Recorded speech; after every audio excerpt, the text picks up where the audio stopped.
You know what? I despise it. You wanna know why? Because hear me out. Anime and I used to be cool. We used to be homies. I used to trust anime. But you know what? I've given up all of that trust because this is the last time I let anime hurt me. And you wanna know why? You wanna know why? Well, let's talk about it. So it was an average Friday, and I'm just at home working on an editing project, and I managed to finish it. So I'm over here sitting there, I'm like, you know what? Let's scroll Twitter, and I see this post right here, and I'm like, you know what? I got some time while this renders. Let's sit down and watch an anime. And I look at the time, I'm like, oh, okay, it's like an hour and 30. That's like perfect amount of time for me to enjoy myself, chill out a little bit, be happy, and dive into whatever this is. Because at first glance, I didn't know what was going on, and I was just curious because the whole art style and aesthetic looked very interesting. So I put out a tweet, well, I'm curious, so I decided to go watch it. And for some reason, I get a warning from one of my friends called Divvy, and they say, don't do it. So I'm just like, well, I already pressed play. So I sit there and I watch this anime. This anime is called Oshi No Ko.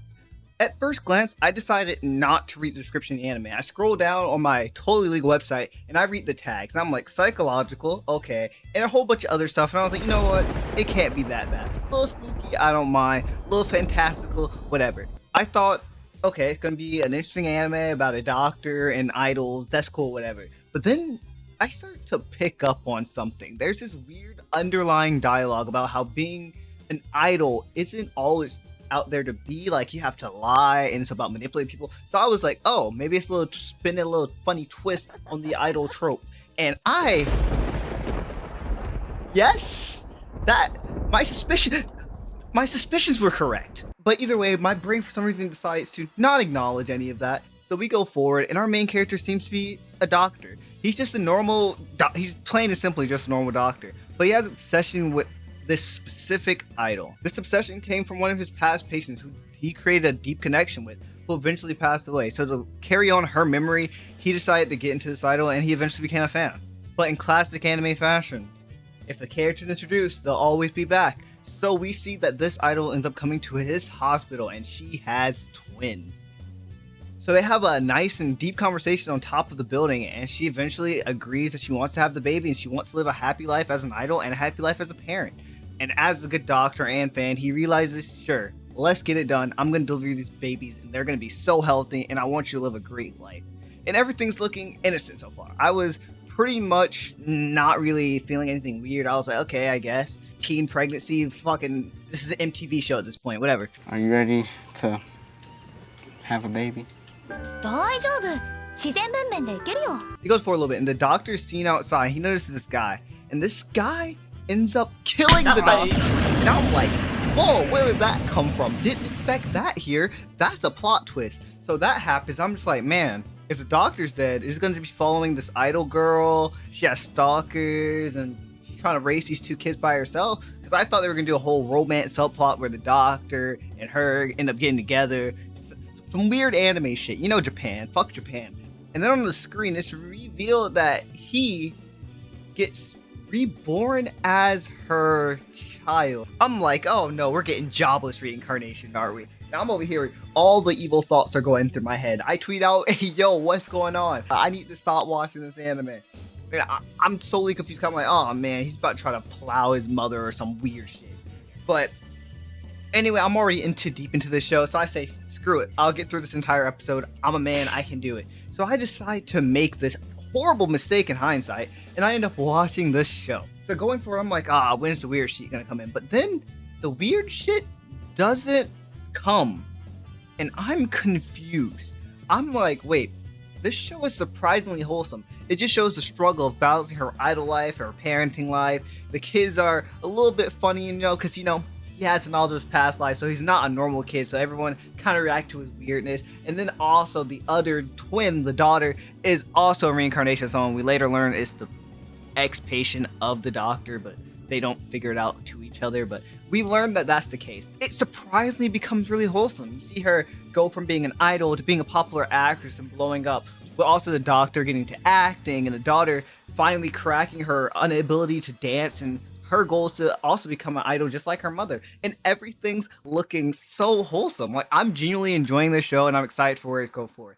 But while watching, you do still notice these little pieces of something dark is there. Something ominous and weird is happening in this show. You got all this negative talk about idols and how it's about lying and all this. You get the backstory of the main girl, the main idol, and how she has this whole, she came from an orphanage and she doesn't know how to love and all this. So she's, using this idol to show her love and go out there because she wants to love her fans. She wants to love people. She wants to know what it's like to be loved and how to give love, So I'm like, okay, this show's gonna be really wholesome. She's gonna learn how to love these kids. And when she says I love you to these kids, I know it's gonna punch me in my stark Grinch-sized heart that was Grinch-sized at that point, that was slowly growing inside of me, that again got shot when we get to the ending.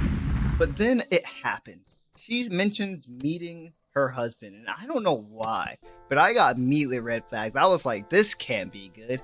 Maybe this will get out that she has kids and it'll ruin her job as an idol and it'll be super depressing.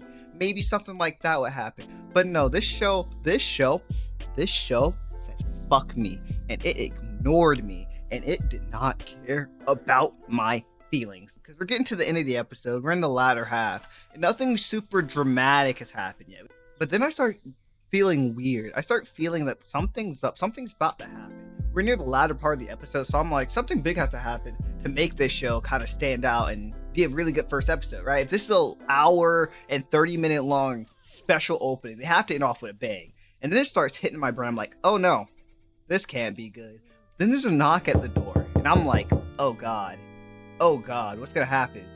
And as soon as she opens the door, this guy, this crazed maniac from the first episode that killed the doctor at the start is at the door.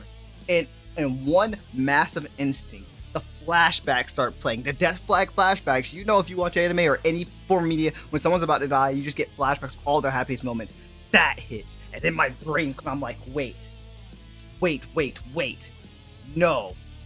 And that's when it happens. It cuts back, and she has a knife in her chest. And when I say I paused it, I hit the spacebar on my keyboard, and I sat there in pain. I tweeted out crying picture black guy .png immediately. I was dumbfounded. I let my guard down for a split second, and this is what happened. They killed off the mother. In one fell swoop, I was just immediately depressed. They brought me in with this false bait of a weird show, and I'm like, yeah, I'm gonna get some content out of a weird show. And then they made me care.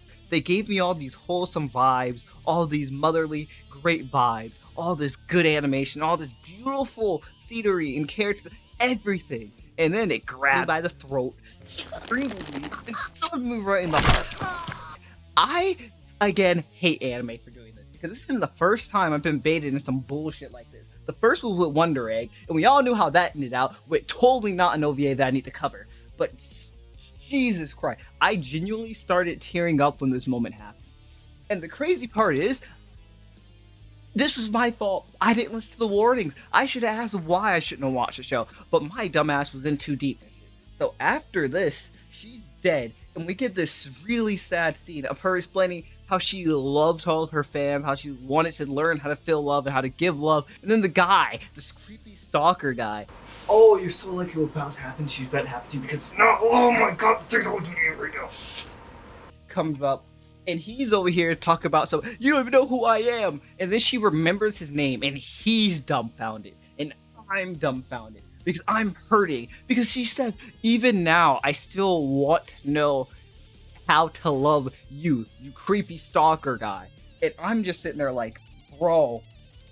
And you see the doctor that got reincarnated, the son, his name is Aqua, is just sitting there, flabbergasted. He's shook because he get PTSD of his own death. So you see her crumble to the ground. The killer runs off. I want to end this man's existence. And then Aqua comes up to his mother, and he embraces her, and they're crying, and I'm crying. And then I get a flashback to her earlier part of the episode where she says that she doesn't know how to tell her kids that she loves them because she doesn't know if she'll mean it.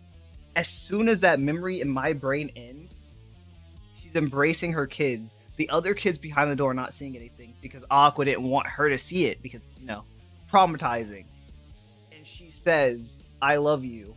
And she's like, wow, I really did mean it. I'm glad I got to say that. When I say this was a gut punch to my emotion, this show put me on an emotional roller coaster, and I don't think I want to get off. We get a little time skip. We learn that now the person raising them is the wife of her manager, or the idol's manager that now passed away, as well as this director from a movie earlier that Aqua was a part of. We then get a scene of them in the car, think about what they're going to do next with their life now, because they were reincarnated and they were fans of her. They didn't know what to do with their life. So the sister, her name is Ruby, by the way, she decides that she wants to still be an idol. She wants to follow her mother's footsteps no matter what, because her mother sparkled. And then on the other hand, Aqua doesn't know what he wants to do. But then it hits him. He gets the realization on some erase type shit. He's like, wait a second. How did that killer stalker dude know where my mother is? Because my mother has no outside connections. The only people that can know my mother had a kid was the manager. The manager's wife, her, and no one else. Except who? The father. And he vows for that day to get revenge and kill that man. Then we get a little time jump to when they're teenagers. Then we get a little view of what they look like now. And they end up going to school. And we get a little teaser on what's to happen next. And in my head, at the end of this episode, I just realized I fucking hate anime. But at the same point, this is what I love about anime. Anime can be some of the most interesting and diverse and creative and surprising pieces of media of all time. You could go in expecting one thing and then you get something completely different. You could go expecting a wholesome story, a story to make your heart warm, and then it can make your heart hurt. Like, you can never really be certain on what's going to happen next. And that's what makes a great anime. And the thing that I love about this great anime, because I'm going to say it, I'm going to sit here, I'm going to watch every single one of these new episodes when they come out. I might even dive into some manga. So if you guys want to see more of that, make sure to leave a like, subscribe, get like fucking 30 likes, I'll finish the manga, and we'll make a secondary follow-up to this video. But it just goes to show that you should never judge a book by its cover. And when looking for new shows to watch, try stepping out of your comfort zone every now and then. So, that's all we gotta say for today, guys. This show is fucking insane, and this episode is amazing, and I am now hooked and a fan of this series. And now, I guess I'll see you next time. Peace.